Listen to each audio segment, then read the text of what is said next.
How do you figure out who you are if you have nowhere to begin?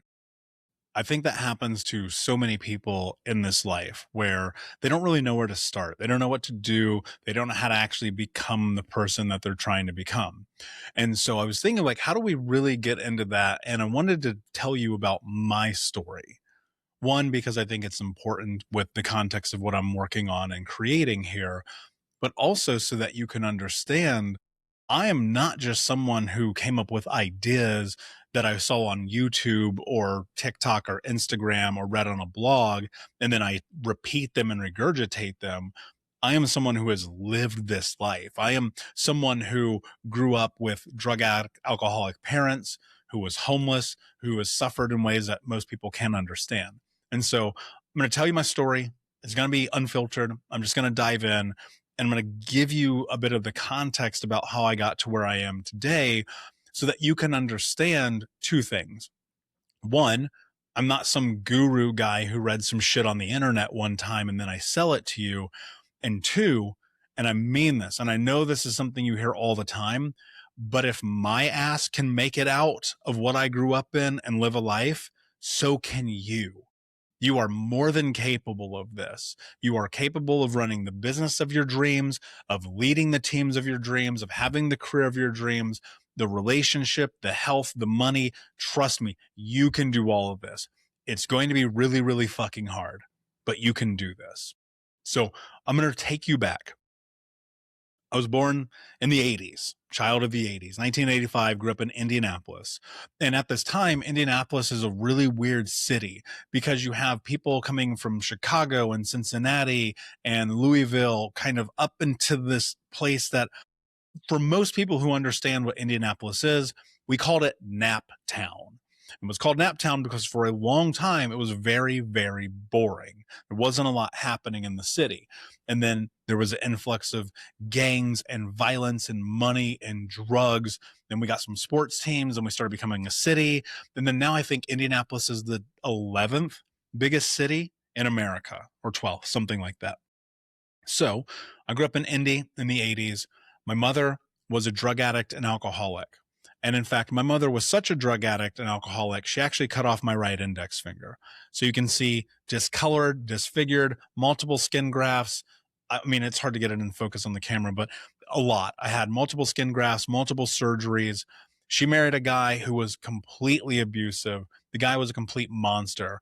You know, he was my size, 6'4", 250, just a massive guy beating up a little kid, 7-year-old, 8-year-old, put my brothers and I in the hospital multiple times. My stepdad, honestly, is probably one of the worst human beings to ever live. And I never met my real father. In fact, I've never talked to my real father, never spoken to my real father until a few months ago where I got a text from him, something I'll get into later. But I've spent most of my life kind of on my own. I had a learning disability and I wet the bed until I was in my teens, just to keep it real with you. I want you guys to understand something. I'm so honest with you because I want you to understand the hardships of the reality of life that I'm telling you one of the most embarrassing things that has ever happened to me is that I wet the bed till I was a teenager. I have this learning disability. I could not ever focus or figure anything out. Constantly was getting into trouble and fighting at school. And by the time that I was 12, I was homeless because my mother had completely disappeared, abandoned me and my brothers, and just went off gallivanting and do whatever it is that drug addicts do. Come to find out, she had moved down to Florida and gotten married for like the sixth time. So my grandmother found out about this. She found out that I was living in an abandoned house at 12 years old with no water and no electricity. And she came and adopted me. Now, this is a godsend in some capacity, but I'm biracial, black and white, and my grandmother was an old racist white lady from a town in Tennessee that you've never heard of. So, insert identity crisis. And I did what any normal 12-year-old would do in that circumstance. I started getting high and drunk all of the time. And next thing you know, I got kicked out of high school 3 times. I got put into a last chance program, kicked out of that, end up not graduating high school on time, went to summer school, My summer school teacher pulls me aside one day. Summer school teacher pulls me aside one day and says to me, I know that you don't want to be here. It's obvious. I'm going to give you your diploma and let the streets figure you out. And that's what I came from. I came from an environment that didn't understand how to deal with a child who went through the suffering like I went through. And so at 18 years old, here I am getting kicked out of high school. In addition to, I got fired from my warehouse job where I was putting microchips into motherboards on an assembly line for 12 hours a day, like a monkey in a factory, because that's literally what I was. And it sucked. And so I got fired and kicked out of kicked out of school at the same time. And I was looking at my life, trying to understand, well, how do I change it? And so I made a decision when I was 18 years old that by the time I was 21, I was going to make $100,000 a year legally. And the legal part's very important. I have family in prison for life. Some of my best friends growing up are still in jail or prison to this day. And my 3 childhood best friends have been murdered. So I knew the path that I was walking down. Because of a lot of luck and a lot of hard work, I ended up landing a job with a Fortune 10 company. And so at 21 years old, I cashed pretty much, I think it was like right October, November, the year I turned 21, I cashed my first check for $10,000 working for this company. I was in sales. And between 21 to 25, I made over $1 million. And you better believe I blew every penny of it. And when I mean every penny, I mean every penny of it. And what was so interesting about that time is I started giving myself all the things I never had as a kid, the food that I wanted, the clothes that I wanted, the car of my dreams. If you've ever seen Bad Boys, there is a scene where Will Smith is driving a Cadillac CTS and destroying the streets of Miami. And I thought that was the fucking coolest thing ever. And so as soon as I got money and I stopped being poor, I bought a Cadillac CTS because I love that car and I love that movie. So anyway, by the time I'm 26, now I have blown all this cash. I have a business that's not working. I have a relationship that's not working. I'm 350 pounds. I'm smoking 2 packs a day. I'm drinking myself to sleep. I'm partying nonstop. I'm in this relationship, but cheating on her. I have crippling debt. I have anxiety so bad, I can't even function when I'm going to work on the business. I'm having 5 panic attacks a day. My little brother, both of my little brothers will not talk to me. My friends have basically disowned me, and I can't figure out which freaking way is up. So I decided to put a gun in my mouth. I was done. I was just done. Between the violence I suffered as a kid and the torturous abuse and all the chaos of my life in my mid-20s, I just didn't want to deal with it anymore. And the next day I wake up, I'm laying in bed, I'm 350 pounds, I'm smoking a joint, eating chocolate cake, and watching the freaking CrossFit games. And I had this moment of realization come over me where I was like, you did this. This life that's so terrible in this moment, this is because of the choices and the decisions that you made. And because of this, you have to do something different. And so for whatever reason, I went and I looked at myself in the bathroom mirror and I had this memory of being 8 years old. And the water company had come and turned our water off. That's how poor we were. We were poverty poor. Water turned off, heat turned off, electricity turned off, getting food from the pantry. Sometimes I had to steal food to survive, stealing water. I mean, it's crazy how broke. I mean, we were so broke. We are turn the heater on and lay in front of it. Sorry, turn the oven on and lay in front of it in the kitchen so that we can have heat in the winter broke. All right. So if you've ever been that broke, you know what I'm talking about. And so I have this memory of being 8 years old. The water company comes and turns our water off. My mother says, go in the backyard, get this little bucket, go across the street to the neighbor's house and get some water. That wasn't the first time or the last time that I did it. But on this particular day, I remember standing there, turning on the spigot on the side of their house, filling up this little blue bucket, looking at it and being like, when I'm a grown up, this won't be my life. And in so many ways, it wasn't my life at 26 years old because I had figured some things out. But at the core of me, I was still that hurt, lost little boy. And as I sat in that moment staring in the mirror, I asked myself, well, what are you willing to do to actually change this, to have the life that you want to have? And that's where the thought, no excuses, just results came from. And that shaped me and changed my life and has led me to where I am today. Now, what would happen between 26 and 30 were the four hardest years of my life because it was like one step forward and a million step backwards. And I kept just trying to figure it out.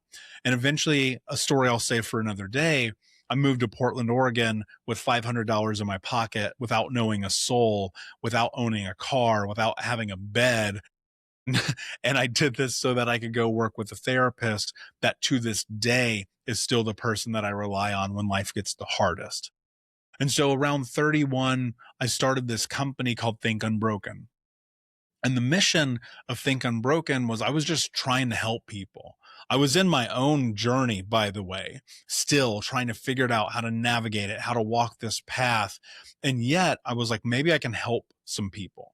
So I started writing blogs and posts, and then people asked me to help them.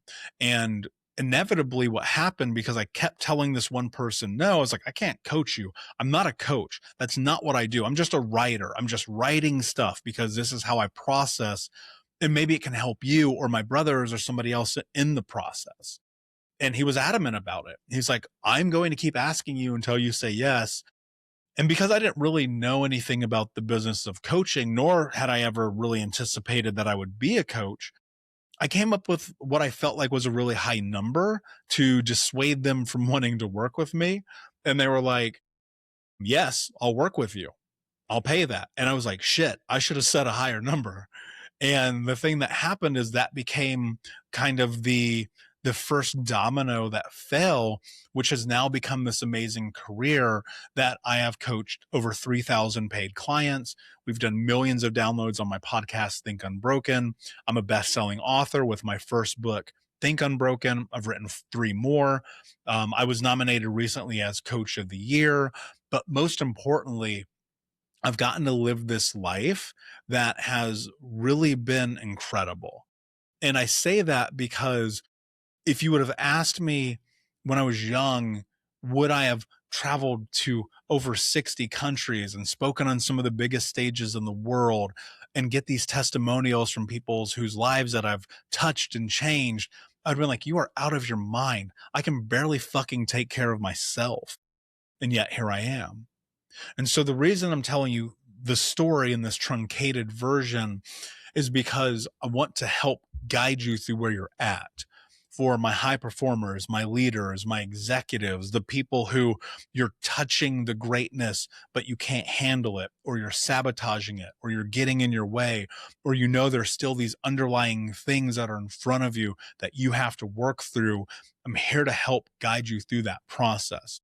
That's why I've created this daily show. That's why we have michaelunbroken.com with a ton of resources that you can find. This is why I'm working on all the things that I'm working on right now to help people like you create transformation in their lives and go to the next level. And the thing that fills me up the most about this and why I continue to do this is because I feel like I'm destined for it, right? You wake up one day and go, this is the thing I'm supposed to do. And that hit me a decade ago. And I've been constantly chasing this dream. But the reason why I'm doing it at a different level right now, one is coming into this more, like, I had this thought recently. I'm just going to tell you everything on the podcast. I'm going to tell you everything on this daily show, on the blogs, on the content we create. I'm just going to give you everything I know about being one of the most in demand coaches in America for the last decade. I'm just going to give it to you, partly because I'm really fucking tired of gatekeepers. I'm tired of people who don't know what they're talking about, forcing you to pay them a lot of money and not helping you because they watched a fucking YouTube video and they think that they can do this. I've earned my stripes. It's been a long, arduous journey, and I've helped a lot of people. I've made a lot of mistakes along the way too, by the way. But I've put in the work. I've put in the hours. And secondly, because I feel like for me, this is fulfilling to sit here and to help people. And so there's going to be a lot of ways that you can interact with me, whether it's through our community or the Q&A calls that I do or the public speaking gigs and all the things that are a part of this. There's a way for me to help you in your journey. What I would say is, because people have asked me why I'm switching things up, the biggest difference of what is happening with Coach Michael Anthony and what this is than Think Unbroken is I'm not only sitting in the space of healing trauma. I've done that for a decade. We wrote the books, 1,000 episodes of that podcast. I left my mark in that world. And to tell you the truth, I don't really feel like there's a lot left to be said. That doesn't mean that I'm not going to still help and support people if that's a part of their journey as we really uncover this next level of helping people embrace adversity to forge resiliency.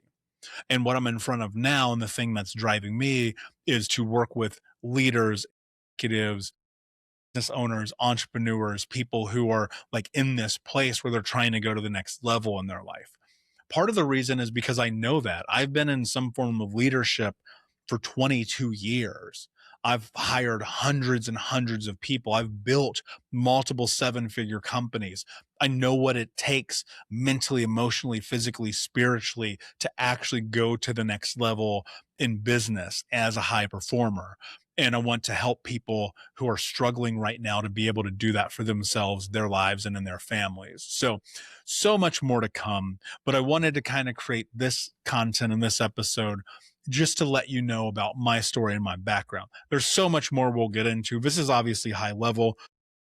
And I wanted to share this so that you can understand that I'm not some guy just talking shit because I watched a fucking YouTube video.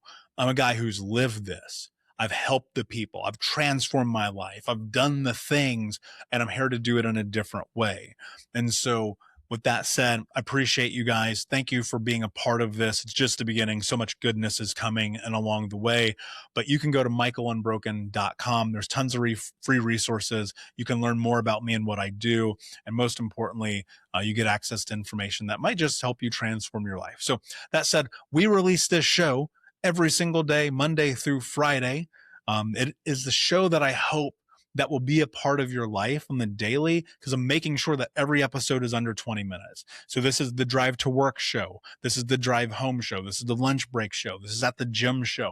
This is the show for you to come in and get the guidance and hopefully the inspiration that you need, as well as tactical and practical tools for actually changing your life on the daily. There will not be guests on this show. There may be Q&As where I'm with you, the listener, and we're doing this live coaching thing together. But if you want experts and guests, go over to the Think Unbroken podcast. That's been around for almost 10 years. That's where we do the guest thing. But the Coach Michael Anthony podcast and what we're doing here, this is for you so that I can coach you every single day along your journey. That said, thank you for being here. Take care of yourselves. Take care of each other. And until tomorrow, be unbroken. I'll see you.